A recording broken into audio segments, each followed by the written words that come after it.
Muchas gracias, doctora Caballero, muy interesante, que viva Puno. Muchas gracias. Bueno, vamos a pasar todos adelante, por favor, Bueno, sí, muchísimas gracias a los expositores. Realmente nos han dado una cátedra de todos los temas relacionados con el manejo de la producción de glóbulos rojos y sobre todo del equilibrio hematopoyético que deberíamos guardar en nuestras diferentes poblaciones, particularmente en nuestros niños.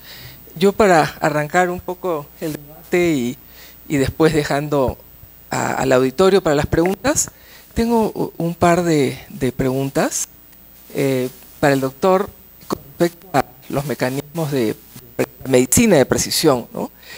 Realmente qué novedad, que ya la tenemos, es verdad, hoy en día se habla tanto de la medicina de precisión que la tenemos ahí, como bien usted dice. Y usted mencionó sobre los diferentes aspectos que habría que tener en cuenta para poder realmente resolver un problema, ¿no?, de salud en general, también de la anemia en particular. No sé si eso se ha evaluado también haciendo diferenciación en hombre y mujer, porque sabemos que en general las patologías de las mujeres, las enfermedades de las mujeres han sido postergadas durante muchísimos años en la historia de la humanidad, y es recién a principios del siglo XX, ¿no?, que empezamos a conocer que las mujeres reaccionamos diferentes a los fármacos, el tipo de la enfermedad, el proceso, ¿no?, natural de la enfermedad. O sea, quería saber si eso también está en cuenta en la medicina de precisión, particularmente, no solamente diferenciando todos los diferentes aspectos. La otra pregunta es realmente una incógnita que me ha sugerido después de esas estupendas exposiciones. Tiene que ver con la suplementación de fierro. Entiendo que en general el 50% de las anemias en el mundo son ferropénicas, si mal no recuerdo. Claro, eso obviamente es claro con lo que ustedes han comentado, que entonces no se puede resolver todo con fierro, o sea, está clarísimo. Pero sin embargo, sí deberíamos esperar que si suplementamos con fierro, fierro hemo o fierro no hemo o suplementos, y lo hacemos en ayunas para que no tengamos los antagonistas de la alimentación, deberíamos tener un resultado del 50%, ¿no? Pero no lo tenemos. Entonces eso me pregunto, ¿cómo es así? Así que arranco la conversación. Muchas gracias, doctora. Muchísimas gracias por esa pregunta sobre la precisión en medicina y las diferencias en cómo responden las mujeres y también los hombres. La respuesta simple es sí, se han estudiado, más que todo en los adultos, así que no soy muy conocido con los específicos. En los niños, lo que sí hemos visto muchas veces en los scores o los modelos de riesgo, siempre el sexo del niño es importante, ¿verdad? Y dependiendo del resultado clínico, puede ser que a veces las niñas tienen alto riesgo, puede ser en otros casos que los niños tienen alto riesgo. Pero en cuanto a, porque obviamente hay diferencias hormonales y todo eso que puede influir cómo responden a los medicamentos, pero tendría que buscar ejemplos específicos en los adultos, como no leo la literatura de los adultos tanto porque soy pediatra, pero la respuesta es sí, por decirlo simplemente.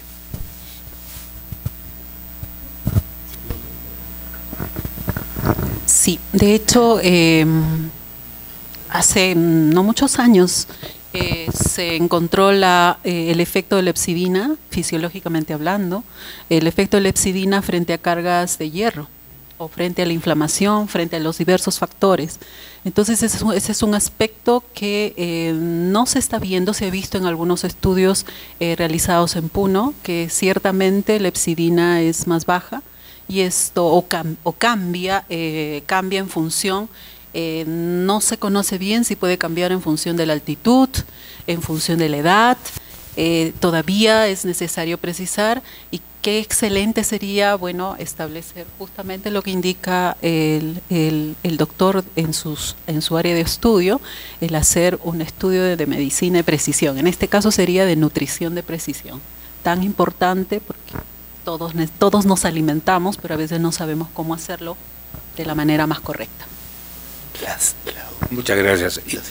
¿Y la segunda pregunta de la doctora? ¿Me gustaría responder la segunda pregunta quizás? ¿Perdón? ¿Me gustaría responder la segunda? Sí, por supuesto, por supuesto. Sí. Gracias por la pregunta en sí. Como usted mencionó, doctora, lo esperado es que tendríamos el 50% de resultado en reducción de anemia.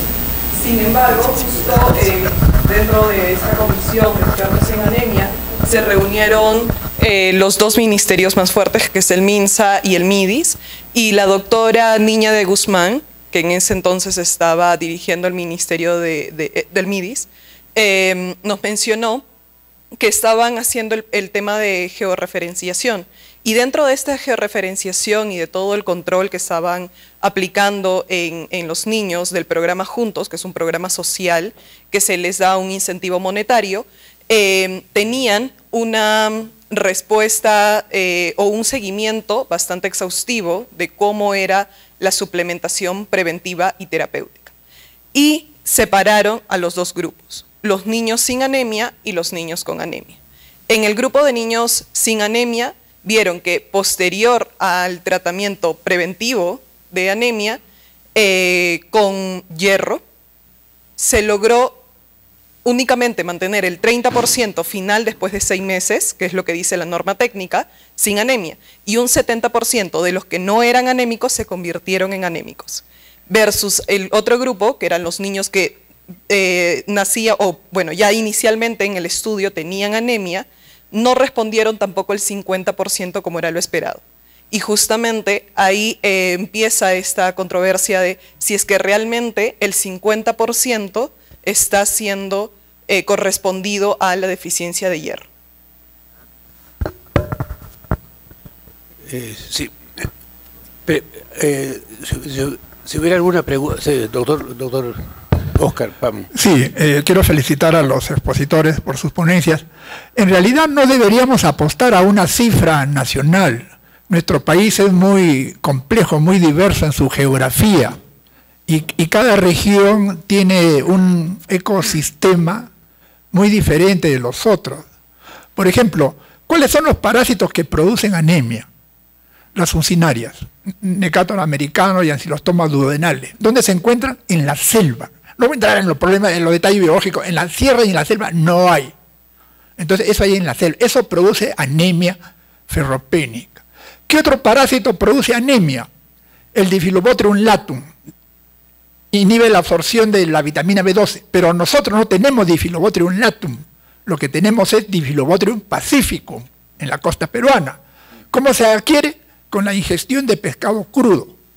¿Los niños comen pescado crudo? No, así que es poco probable que tengan ese problema, ¿no? Malaria. Hay zonas de malaria. La malaria aguda no produce anemia. ¿Por qué? Porque el parasitismo del Plasmodium vivax es 1 o 2%. Están con fiebre y no tienen anemia. A no ser que sea falciparum. Ahí sí el parasitismo es mucho mayor y ellos sí ya hacen una anemia aguda, con otras complicaciones. Podría ser malaria crónica, es cierto, pero malaria es una enfermedad conocida, la gente lo conoce muy bien, llevan a sus niños cuando están enfermos, los adultos van a los centros de salud, así que es poco probable que pase desapercibido. Con respecto a los procesos inflamatorios como causantes de anemia, ustedes los miden con reactantes de fase aguda. Los procesos inflamatorios para que produzcan anemia tienen que ser crónicos. Si alguien tiene un resfrío como una bronquitis, una neumonía, una diarrea aguda, se eleva la proteína C reactiva, y si tiene anemia no le podemos echar la culpa que eso es el proceso inflamatorio es causante. Tiene que ser un proceso inflamatorio crónico, qué sé yo, una enfermedad de Still, una poliartritis crónica juvenil, etcétera. Pero no creo que haya tanto niño con enfermedades inflamatorias crónicas. Y menos hay que medirlo si queremos determinar la causa de la anemia con reactantes de fase aguda. La deficiencia de folato. No creo que haya muchos niños tomando inhibidores de la absorción de folato, así que probablemente se esté aunado con desnutrición. Entonces esto nos lleva a que la causa, lo más común, es lo que sucede en países como el nuestro, que la anemia es debido a anemia infantil, a deficiencia de hierro. ¿Dónde se encuentra el hierro? En el núcleo M. ¿Dónde está el núcleo M? Está en la hemoglobina y la mioglobina. La mioglobina, la proteína de la carne. La carne y las vísceras cuestan. Entonces, ¿con qué se llena la gente? Con carbohidratos, papa, arroz, camote, yuca, fideos. Ustedes han visto la curva, el sobrepeso y la obesidad ha aumentado en el Perú, al igual que en muchos países del mundo. Sin embargo, tenemos anemia ferropénica. Quiero llegar yo a que no se debe generalizar. La precisión es importante, pero se debe estudiar por sectores, no sacar un nacional, decir 60% del Perú tiene anemia. No, no es así. ¿De dónde estamos hablando? ¿De qué región? Se debe precisar la región y se debe intervenir de acuerdo a lo que se haya, porque no podemos decir dar antiparasitario universalmente. No, pues, así no es la cosa, como les estoy explicando. Entonces, con respecto, por ejemplo, a las alteraciones genéticas de la hemoglobina, nosotros somos un país multiétnico, pero no con la diversidad con la que tienen otros países, donde son realmente tierra de inmigrantes. Entonces podemos ver un montón de alteraciones de la hemoglobina como causante de anemias hereditarias. Eso lo vemos raramente, ¿no? Entonces, me parece muy bien todas las intervenciones. Yo creo que todas en una u otra manera contribuyen, pero hay que precisar y de manera regional, ¿no? Mientras tanto, yo considero, y me parece muy bien la intervención del Estado, que se debe fortificar el arroz, por ejemplo. De que se esté dando mucho arroz que es proinflamatorio, no lo creo, porque la absorción intestinal tiene un límite. Cuando tú le das mucho hierro, no lo absorbe. Más aún, los estudios clínicos demuestran que para el tratamiento de la anemia ferropénica no se debe dar hierro diario, sino interdiario, por la epsidina. No vamos a entrar en detalle, usted lo conoce mejor que yo. Entonces, a eso voy. Hay mucho todavía que estudiar, que precisar, y eso es lo que yo quería decir, ¿no? Muchas gracias, doctor Pamo, muy de acuerdo. Profesor Castillo, por favor. Micrófono, por favor. Bueno, sí, doctor, después, doctor Castillo. Quería intervenir hace un momento. Dos comentarios. La primera es que las estadísticas no las usamos para digamos, tratar poblaciones. Las estadísticas las usamos para identificar sitios donde se puede trabajar. Y la anemia es una de las cosas en las cuales nosotros tenemos que identificar los lugares para ir y estudiar la anemia, no para ir y darles arroz fortificado, ¿sí? Lo segundo es que la estadística no se aplica cuando hay un paciente. No sirve. El paciente es paciente. Ahí hay que averiguar qué está pasando.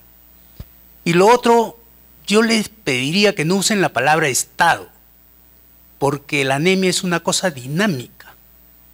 Acaban de ustedes mismos, y los felicito por sus exposiciones excelentes, ustedes mismos han señalado que una madre con hemoglobina baja o alta, posteriormente cuando gesta, puede tener problemas el niño. Pero imagínense ustedes ese niño con una madre con hemoglobina baja o alta. Durante el estadio de embrión y feto sufre una serie de agresiones. Da a luz la madre y el niño nace y continúan las agresiones. Una de las cuales es un programa de aquí en la que a los 4 meses de edad, y ahora a los 2 meses, les comienzan a dar hierro suplementario. Y ya se imaginan ustedes cómo va la lactancia materna exclusiva. A los 6 meses comienza la alimentación y comenzamos a darle una serie de cosas. Y entonces, durante todo ese tiempo van a haber niños que mantienen su anemia, van a haber niños que mejoran su anemia o van a haber niños que las empeoran, ¿sí? Y entonces esto es toda una situación dinámica. Y eso es lo que tendría que ver el algoritmo que presentaron, tratar de ver cómo podemos ir identificando esas situaciones, ¿no? Y lo último, van ustedes a luchar contra la anemia y van a encontrar un límite. Y en ese límite ya entran situaciones que son mucho más, digamos, difíciles de solucionar, ¿no? Los problemas sociales, los problemas culturales y etcétera. Entonces, yo creo que lo que hay que hacer es ir identificando los lugares para poder ver también esos problemas sociales y culturales. Ok, gracias. Muchas gracias, doctor. Doctor Castillo, por favor. Gracias. Vi en una diapositiva que en algunos países o algunas regiones hemoglobinas anormales es importante en la anemia neonatal o perinatal. África y Asia, por ejemplo, es importante. Aquí en el Perú, en Revalete hicimos un estudio de hemoglobinas anormales en 5.000 muestras de sangre por 20 años. Encontramos que en el Perú hay 17 variantes de hemoglobinas anormales, entre ellas hemoglobinas H, hemoglobina E, hemoglobina O árabe fuera de las talasemias, S y C. Y el doctor Aste había hecho hace años un estudio de esto en Ica, donde había bastante inmigración negra. En el Perú hay 17 variantes de hemoglobinas anormales, ninguna de ellas importante para causar anemia, ninguna de ellas. No sé si se ha descrito una más de la que ya hemos descrito nosotros. Aquí en el Perú eso no es importante. Segundo, si estoy de acuerdo con el doctor Pamo en lo que ha dicho en cómo se da el hierro. El hierro se da mal, se da diario y cuando normalmente en deficiencia de hierro la hepcidina está baja. La hepcidina es la proteína que regula la absorción del hierro. En deficiencia de hierro está baja. Si usted da hierro, hay una subida abrupta de la hepcidina. Y si da más hierro, después al día siguiente ya no se va a absorber bien porque hay hepcidina alta. Pues hay que esperar que baje. Sería más conveniente, creo yo, y hay trabajos publicados sobre esto, dar el hierro interdiario. Además que si para los adultos es feo, para los niños debe ser peor todavía, por más que se dé escondido en galletas, en caramelos o en arroz o en lo que fuera. Yo creo que si se da interdiario en casos reales de deficiencia de hierro, podría ser más efectivo. Gracias, doctor. Doctor, sí, adelante. Micrófono, por favor. Charito. Bueno, micrófono al fondo. Ya. Bueno, muchísimas gracias por las presentaciones.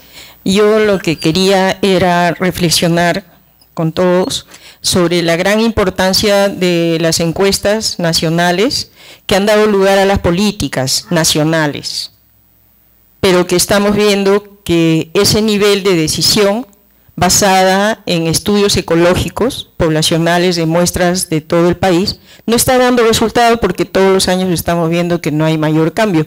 Lo que se ha presentado hoy día son ejemplos de metodologías que deberían ser multiplicadas en cada región, porque lo que necesitamos ya no son más estudios ecológicos, sino más estudios de causalidad. Y la causalidad, que quiere decir que hay una causa que precede el efecto de la anemia, es sumamente particular de región a región, empezando de la percepción de las mamás. Como ustedes bien han puesto, las mamás están preocupadas, ya todo el mundo ha escuchado que hay un problema de la anemia y da más alimentos y cumple las fórmulas, etcétera, pero no es suficiente. Los estudios de causalidad tienen que ser hechos relativos a la forma como se cría a los niños, a los recursos disponibles, a las percepciones de las autoridades, de las madres. Entonces, creo que los estudios que ha estado presentando la Academia Nacional de Medicina los años pasados, el año pasado también un tomo entero de la Academia, y este evento ya nos llevan definitivamente, a mi manera de ver, a concluir que necesitamos multiplicar los estudios de causalidad. Ya ni siquiera los estudios regionales nos ayudan, ni los distritales, son territoriales, donde hay actores propios que van a influenciar los diferentes fenómenos donde viven los niños, ¿no? La disponibilidad de los alimentos, etcétera, el frío con las naranjas, el pescado, etcétera. Entonces son totalmente particulares de lugar a lugar, ¿no? Muchísimas gracias por inspirarnos con esta presentación. Gracias. Muchas gracias, doctora. Doctor, sí. La última pregunta, por favor, porque ya estamos fuera de hora para variar. doctor. Muchas gracias. Y muy concreto. Esta presentación, en primer lugar, felicitaciones, ha sido muy buena. En segundo lugar, a la academia, porque ha tocado este tema tan crucial, tan importante, y de este punto de vista, que nos lleva a la reflexión sobre los programas que se establecen en el país. Yo soy parasitólogo y a mí me llamaron del gobierno regional para que vea esto de desparasitación. En primer lugar, para mí, desparasitación es un término que no se debería de usar, porque es un término veterinario, y estamos en hombres, el hombre tiene parásitos en todo sitio. O sea, eso por un lado. Por segundo punto, es que no estamos haciendo desparasitación, lo que estamos haciendo es un tratamiento masivo, que puede dar efecto, sí o no, pero en nuestra región y en toda la costa, la prevalencia alta de parásitos, como ha dicho el doctor Pamo, es giardia. A la giardia, el albendazol que se da, una dosis cada 3 meses, no sirve para nada. Hay estudios que puede servir para giardia, pero hay que darla durante 5 días. Otro problema es Immunolepis nana, que es un cesto, y que tampoco le hace nada el albendazol. Y así tenemos amebas que tampoco. Entonces, ¿qué estamos haciendo dando tratamiento? No estamos desparasitando nada. Y el tema fundamental es, como han dicho, la alta prevalencia de anemia es más en costa. Y entonces toda la costa no tiene problemas de hematófagos como ursinarias, etc. Creo que esto merece una reflexión, tanto para los programas de hierro, para los programas de tratamiento parasitario. Gracias. Muchas gracias, doctor. Doctor Pamo, ¿usted quería hablar?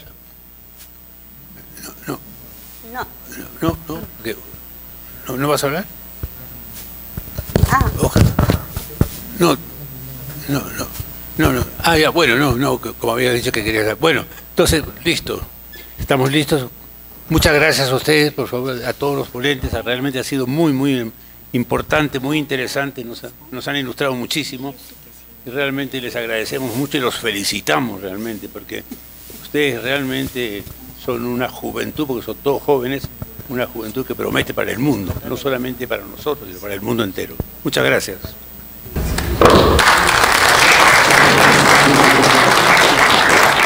¿Podemos tomar la foto?